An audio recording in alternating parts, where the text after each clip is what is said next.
നമ്മുടെ വീടിൻ്റെ പാലുകാച്ചലിൽ നമുക്ക് ഇവിടെ വന്നപ്പോഴേ ഒരു സാധനം വേണമെന്ന് പറഞ്ഞു കേട്ടോ. പക്ഷെ നമുക്ക് അതിനെപ്പറ്റി ഒരു ഐഡിയ ഉണ്ടായിരുന്നില്ല. നമ്മൾ അപ്പുറത്തെ വീട്ടിൽ പോയിട്ട് വാങ്ങുക ചെയ്ത്.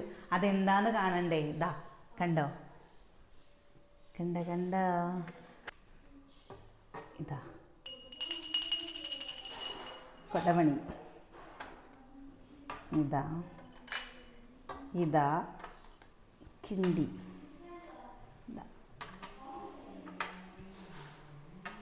കണ്ട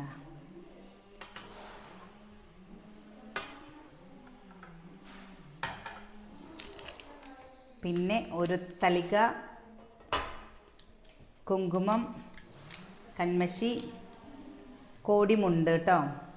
അപ്പോൾ നമുക്കില്ലേ ഇത് പൂജാ റൂമിൽ വെക്കുന്നത് നല്ലതാണ് എന്ന് പറഞ്ഞു കേട്ടോ. ഇതിലൊന്ന് കുറവുണ്ട് കേട്ടോ. അത് ആർക്കൊക്കെ മനസ്സിലായി? എന്താണ് കുറവ് എന്നുള്ളത് ഒന്ന് പറഞ്ഞു തരണേ.